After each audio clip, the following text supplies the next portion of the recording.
মক্কা থেকে হিজরতের পর মুসলমানরা যখন তীব্র পানীয় জলের সংকটে ভুগছিলেন, তখন একজন সাহাবী এমন একটি কাজ করেন যা দেখে রাসূলুল্লাহ সাল্লাল্লাহু আলাইহি ওয়াসাল্লাম তিনাকে জান্নাতের সুসংবাদ দেন।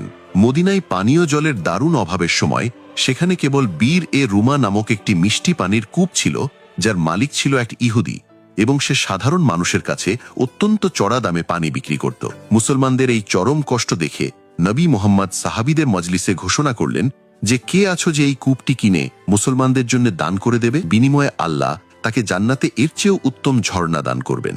এই ঘোষণা শোনা মাত্রই সকলের মধ্য থেকে হযরত উসমান রাদিয়াল্লাহু আনহু উঠে দাঁড়িয়ে বললেন, হে আল্লাহর রাসূল, আমি এই কূপটি কিনে নেব। এরপর তিনি সেই ইহুদির কাছে গিয়ে পুরো কূপটি কেনার প্রস্তাব দিলে সে তা সরাসরি প্রত্যাখ্যান করে জানায় যে এটিই তার আয়ের প্রধান উৎস।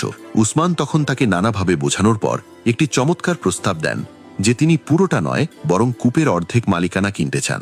অনেক আলাপ আলোচনার পর ইহুদি রাজি হয় এই শর্তে যে একদিন কূপের মালিকানা থাকবে উসমানের এবং পরের দিন থাকবে তার।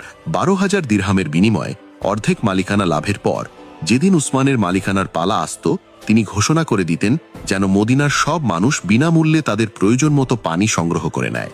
এই সুযোগে মানুষ উসমানের মালিকানার দিনে নিজেদের প্রয়োজন মিটিয়ে পরবর্তী দিনের পানীয় একসাথে পাত্রে জমিয়ে রাখত। ফলে পরের দিন ইহুদির মালিকানার পালায় কেউ আর তার কাছে পানি কিনতে আসত না। নিজের ব্যবসা পুরোপুরি অচল হয়ে যেতে দেখে এবং লাভের আশা শেষ হয়ে যাওয়ায় সেই ইহুদি নিজে উসমানের কাছে এসে বাকি অর্ধেক মালিকানাও বিক্রির প্রস্তাব দেয় এবং তখন মাত্র 8,000 দিরহামের বিনিময়ে তিনি পূর্ণ মালিকানা লাভ করে তা কিয়ামত পর্যন্ত সব মানুষের ব্যবহারের জন্য দান করে দেন, যার সুফল আজও মদিনার মানুষ ভোগ করছে এবং তার নামে আজও সেখানে বিশাল খেজুর বাগান ও দাতব্য কার্যক্রম সচল রয়েছে।